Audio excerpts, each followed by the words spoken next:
வணக்கம். நான் உங்கள் பாண்டியன். இதோ உங்களுக்காக ஏகாம்பரேஸ்வரர் திருக்கோயில் காஞ்சிபுரம் பற்றிய ஒரு வரலாற்று ஆவணம். கடந்த இதே காஞ்சிபுரம் ஏகாம்பரேஸ்வரர் திருக்கோயிலின் ஆவணத்தில் மக்கள் ஒரு சில கேள்விகளை கேட்டிருந்தீங்க.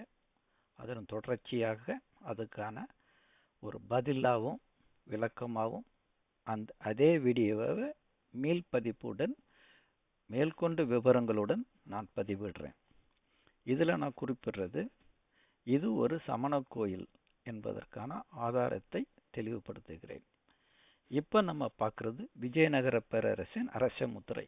இதை நான் கடந்த வீடியோலையும் சொல்லியிருக்கேன். அதாவது பன்றி, குத்துவால், அறநிலவு, முழு நிலவு உட பொறிக்கப்பட்டிருக்கிற ஒரு சின்னம் விஜயநகர பேரரசின் ஒரு அரச முத்திரை. இது அவங்களுடைய அதிகாரத்தை அவங்க காட்டுறது. அப்படின்னா இந்த ஏகாம்பரேஸ்வரர் திருக்கோயில் விஜயநகர பேரரசு ஆல் கட்டப்பட்டு நிர்மாணிக்கப்பட்டது. அவங்களுடைய அரச முத்திரை இருந்தனால இது அவங்களுக்கு ராஜகோபுரம், அதாவது அவங்களுடைய அதிகாரப்பூர்வ எல்லைக்கு உட்பட்ட ஆட்சி செஞ்ச கோயில். இதில் பல கலைநுட்பங்களோட உடைய தூண்கள் உள்ளது. இதையும் நான் போன வீடியோவில் சொன்னேன். விஜயநகர பேரரசின் கட்டடக்கலை இதில் தெளிவுபடுத்தப்பட்டுள்ளது. காரணம், நேர்த்தியான தூண்கள், வடிவமைக்கப்பட்ட அழகிய சிற்ப வேலைப்பாடுகள், இதே மாதிரி அமைப்புகள் நீங்கள் விஜயநகர பேரரசு காலத்தில் கட்டப்பட்ட கோயிலில் பார்க்கலாம். குறிப்பாக மீனாட்சி அம்மன் கோயில், அங்கே இதே மாதிரி தூண்களும் வரிசையாகவும் நீங்கள் காணலாம். சோழர் கட்டடக்கலைக்கும் விஜயநகர கட்டடக்கலைக்கும் இருக்கிற வித்தியாசம் இதுதான். மேலும் இப்போ நம்ம காண்கிறதையும் விஜயநகர பேரரசின் அரச முத்திரை காண தூண். இது விஜயநகர பேரரசு தன்னுடைய அதிகார விரிசலையும் தன்னுடைய அதிகார உரிமையையும் பறைசாற்றுவதற்கான ஒரு அடையாளமாக ஏகாம்பரேஸ்வரர் திருக்கோயில் உள்ளது.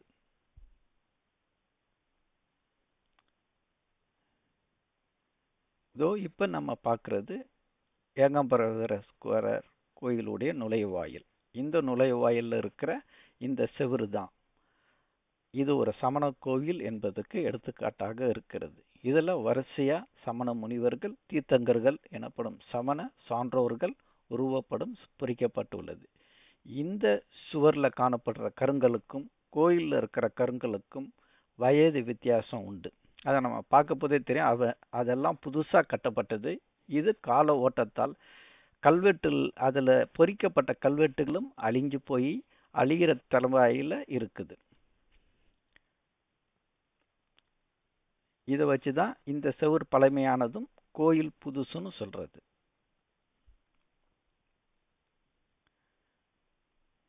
இதை ஏன் சமண கோயில்ன்ட்டு நம்ம அதிகாரப்பூர்வமாக நான் சொல்கிறேன்னா, சமண கோயிலுக்கும் புத்த கோயிலுக்கும் வித்தியாசம் உண்டு.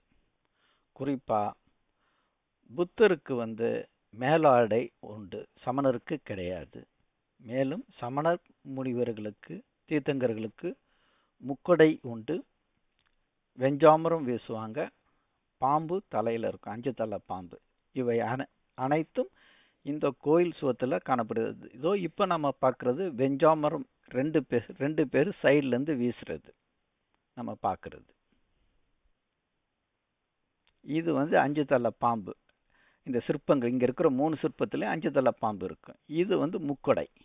இவை 3ம் சமணருக்கான ஒரு அடையாளம். இப்போ நம்ம பார்க்குற கோபுரத்தினுடைய உச்சியில் இருக்கிற இடத்துல சமண தீர்த்தங்கர்கள் இருந்த இடம்.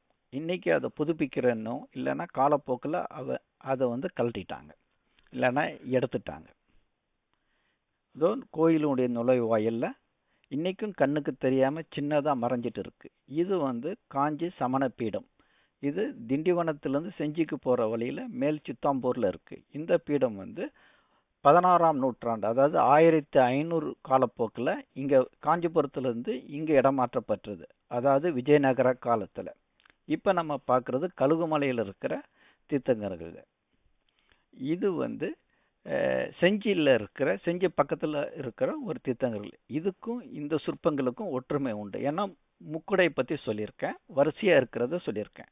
இதை குறிப்பாக சீனா வரலாற்று ஆசிரியர் யுவாங் ஷுவாங் தெளிவுபடுத்தியிருக்கார். அவர் இந்தியாவில் 629 645 வரையும் அவர் வந்தார். அவருடைய சாட்சியங்களை அவர் பதிவு செஞ்சிருக்கார். இது திருநாவுக்கரசு ஒரு சமணராக இருந்து பின்னாளில் ஒரு சைவரா மாறுறார், சைவ மதத்தை பரப்புறார். அதுக்கு பலதரப்பட்ட காரணங்கள் இருந்தாலும் அவர் ஆற்றிய தொண்டு தமிழ் உலகத்துக்கு இன்றியமையாதது. அவரால் தான் தமிழ் பல இலக்கியங்கள், சங்க இலக்கியங்கள் சைவ மடத்தில் பாதுகாக்கப்பட்டது. அதுக்கு அவரே ஒரு பொறுப்பாளி, தமிழை காத்த ஒரு உத்தமர். மேலும் யுவாங் சுவாங் அவர் குறிப்பிடையில் அங்கே ஆயிரக்கணக்கான புத்த துறவிகள் இருந்ததாக சொல்றார். அதில் அதிகமானவங்க ஹீனயானம், அதாவது ஹீனயானம் டாமினேட் பண்ணியிருந்தது. புத்தத்தில் 2 வகை, மகாயானம், ஹீனயானம். பத்தாவதுக்கு அங்கே 80 விதமான 80 மற்ற கோயில்கள், அதாவது தேவர் டெம்பிள், அதாவது சமண கோயில்கள் இருந்ததா, காஞ்சிபுரத்தில் இருந்ததா தெளிவுபடுத்தியிருக்கார். ஹீனயானத்தில் புத்தரை கடவுளாக ஏற்றுக்கல, புத்தருக்கு உருவம் கொடுக்கப்படலை. எனவே காஞ்சிபுரம் ஏகாம்பரேஸ்வரர் கோயில் புத்த கோயிலாக இருக்கிறதுக்கு சந்தர்ப்பம் இல்லை. மேலும் இந்த காஞ்சி சமண மடம் 16ஆவது நூற்றாண்டில் மேல் சித்தாம்பூருக்கு இடம் பெயருது. அதாவது 1500 வாக்கில், அதாவது விஜயநகர பேரரசு உச்சத்தில் இருந்த காலகட்டத்தில் இது இங்கே இடம் பெயருது. இப்போ நம்ம பார்க்குறது பல வரலாற்று ஆசிரியர்கள், பாரசீகம் மற்றும் ஐரோப்பிய ஆசிரியர்களுடைய குறிப்பு, அதுலேயும் காஞ்சிபுரத்தில் பற்றி சொல்லியிருக்காங்க. ஆனால் அங்கே எங்கேயும் ஏகாம்பரேஸ்வரர் கோயிலை பற்றி டாக்குமெண்டேஷன் இல்லை. இந்த கோயில் விஜயநகர பேரரசு காலத்தில் இந்த மடம் இங்கே மாற்றி அமைக்கப்பட்டது. மேலும் ஏகாம்பரேஸ்வரர் கோயிலில் சோழர் காலத்தோ அல்லது பாண்டியர் காலத்தோ கல்வெட்டுகள் எதிலும் காணப்படவில்லை. அங்கே காணப்படுவது அத்தனையும் விஜயநகர பேரரசின் கல்வெட்டுக்கள்.